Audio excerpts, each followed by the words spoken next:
Stepping up to rock tonight, top behind the scenes, make some noise with none other than Kent Jones.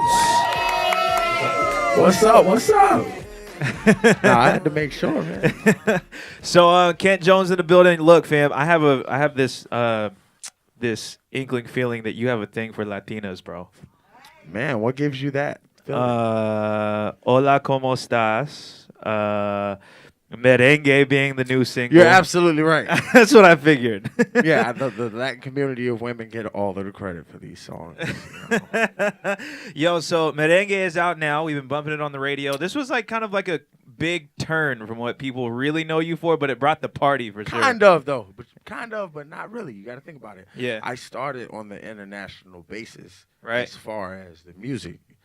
You understand what I'm saying? As far as the lyrics, it started kind of on an international way. So this is kind of like a dibble and dab of the culture, one of the cultures that I touched the first time. Right. You did do something. More in depth, though. You definitely shook it up a little bit in the game, though, because right now there's not a lot of records that are that bouncy and that high tempo and that high energy. And in the middle of a lot of people doing these trap records and stuff, you did something that kind of shook that up with the Merengue record. Happy records, man. Happy records. There are not a lot of happy records out.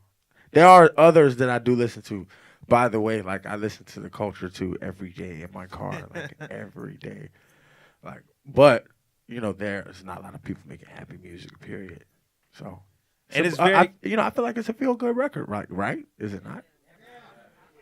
It's absolutely a feel-good record, and it's dope to see that. And that's why I think it was something that kind of shook it up a little bit, because we do see a lot of these like very emo-ish records that are coming out that people are referring to. There's a lot of these trap records that are all about the turn up, and they can be kind of feel-good. But this is like blatantly like you're gonna feel good when this song comes on. As soon as those piano like drops start hitting in there, people are gonna start dancing.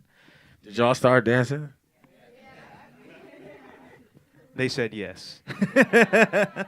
And it was one of those records too that I'm a big fan of, like the up-tempo stuff, because I've been a big fan of like the Renata movement that's been happening lately, and a lot of like these dance records that have been moving. So when you did that and brought it so it kind of crossed over into the hip hop and rhythmic world, I thought it made sense for the time for that to happen. So I thought that was really cool. So y'all really like that merengue, huh? How many of y'all sang it in the shower yet? Y'all ain't singing in the shower yet?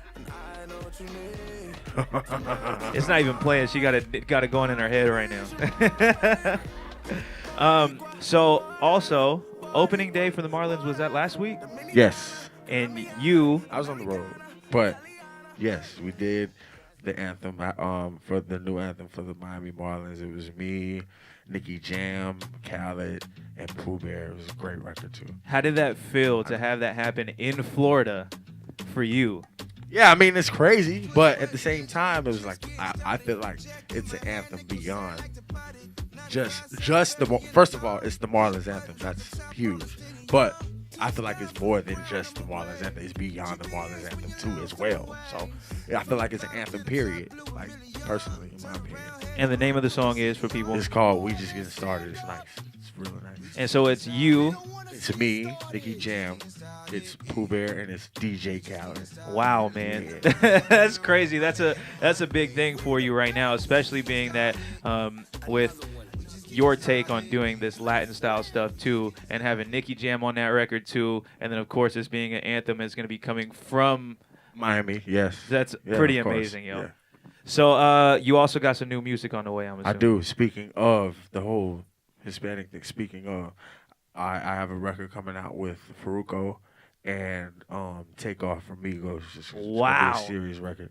The record's already done. We're waiting on it to go to mix, and then we're putting it out. I have another record produced by Afrojack. I have another record with featuring Yo Gotti, Ty Dolla $ign, K-Camp. It's a huge record, too. I feel like the same thing. I have another record that's in the works that's going to have SZA and Big Sean. Then I have another 3 records that I produced. Then I got another 2 records that my manager, a.k.a. Illa, the producer, one of the biggest producers in the game, by the way, did Eminem's last album. He did a track on Eminem's last album. We're not even going to go into that. That's a whole nother conversation. But I'm just letting y'all know there's a whole lot more coming this year that I'm very excited about, and the album's coming in June. Bro, just one of these one time with that whole thing right now, bro. Top to bottom on that right now. So, You said June? June, yeah, summer for sure.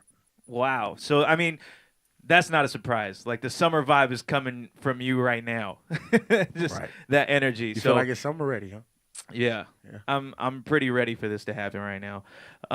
What else can we expect from you other than that? Are you coming back to tour and all that We're too? coming with some visuals. Definitely want to touch the people tour wise this summer. I know it's gonna be crazy, and I'm just excited for everybody to see everything unravel and unfold. It's much different, when the music is out and you can see the visuals, and so that's what we're working towards.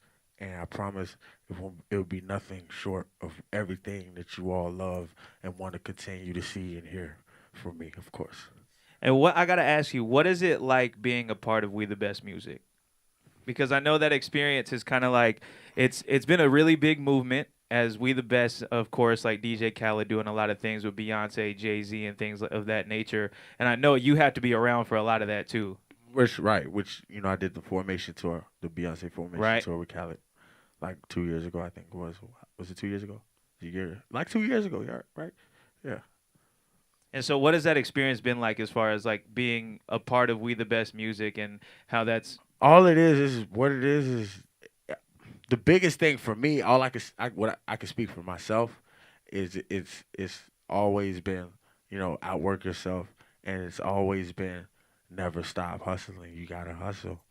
You gotta hustle. You can't sit and expect for this magical moment for something to happen and someone to give you anything and give you like you gotta hustle. You gotta continue to hustle though. That's the thing. I would say Don't Mind was a good example of that too, because you had dropped that early on and it really hit Dropped later. it in 2015. And it really started like carrying in and going real hard after that. It kind of took a little bit of time, but as soon as it hit, it hit. Mm-hmm. Yeah, for sure. Yeah. So that definitely is testament to you got to work, you got to hustle, and then make it happen. And continue to do what you got to do. And guess what? Every time some things may not work out the way you think it's gonna work out the first time. You just gotta keep doing it. Anybody got any questions for Kent Jones out here? I was working with Lil Dicky. How was working with Lil Dicky? Oh, Dave, that's my guy. That's my brother, man. I love Dave, man. He's a real one, man. That's like my partner, man. For real. Yeah. Of course he is. He's even no. I feel like he holds back on camera. He's even goofier. That's Dave is even goofier than he is on camera. Am I tripping, or is he even goofier than he is on camera? Who inspired you? Who inspired me? Who inspired me? There's this guy, right? We have the same last name, but his first name is Quincy, and he's a legend. I'm talking about this guy did. First of all, he was a killer trumpet player back in the day, but then we had to start there. Yeah, he's a beast. Went Marcellus, he's a killer trumpet player, and he gave me an award in New York. So I couldn't skip over that. I'm like, these trumpet players are like, he's a real musician. Then we go to the Michael albums, and then we go to the Fresh Prince of Bel-Air, and then we go to the Austin Powers theme song. You know what I'm saying? And then we go to the Wiz. He's a legend. Like he's a legend. Like it's Quincy Jones, for sure. Your sound, did you already know when you were getting into music, or did you already have a voice for singing and you knew how to rhyme, or did you kind of develop it as you went along? I had the basics of it. To enough to like figure it out. Plus, before I got into being an artist, I was a jazz pianist. I was a musician. So music was already something that I was going to go teach music. Right now, I probably would have been teaching like if I would have stayed in college. But like as an artist and a musician, it worked out. The musician side of me helped support the production side, and then the lyrics, that's always been something that I've loved. Like since like I was a kid, since I was in like the 3rd grade. Did you like have poems and stuff like that? Did you like? My family, I used to write little stuff, and like my mom's side of the family was so damn religious. Like they didn't want me doing any of that stuff. So, and I was a kid. And this was when being a kid and a rapper was cool. Like, cause it was like famous kid rappers back then. Like that was the thing. Yeah, all the kids were rapping at the time. That was huge. I mean, Mike Little was around then for singing with Neo and all that. There was all kinds of kid stars. Scooter Smith with Chris Brown back in the day. Speaking of bars and speaking of making music like this, XXL 2018. This is What about it? I saw that you have a pitch for it right now. Okay, yes. But there's a shift that's happening in what XXL's Freshman 10 actually means, because I feel like now musicians are more apt to be a part of it rather than just the rappers. And I feel like it made room for more artists to be a part of it instead of it just being lyricists. I think after August Alsina being an R&B singer that ended up making that list, it shifted. Do you feel like it's yeah. I never felt, well, see, me growing up and studying the culture, I never felt like an artist on the XXL had to be a rapper. I didn't think. I mean, I'll be honest. After I saw Future on XXL, and I realized how special of an artist he was from then, I was like, yeah, he's not like one of these other guys that just rap. Like, he has his own style, and that's what it was. So I never thought that you had to be a rapper. I think that's pretty dope. I think that's what I'm saying. I think that's the coolest part about it is at first it really did feel like they were just picking out all the rappers that were coming out because, of course, it's XXL. So they have their eyes on who they think has the best bars. And especially like in some of those classes, you see a Wiz Khalifa and then you see like Big Sean early on and stuff like that. And to see that it's not necessarily just focusing on that end of it anymore. It's about the actual music. I mean, you can't because it really, like, the only artist I can think of that came with a hit record that had no melody was the Migos when they did Bad and Bougie.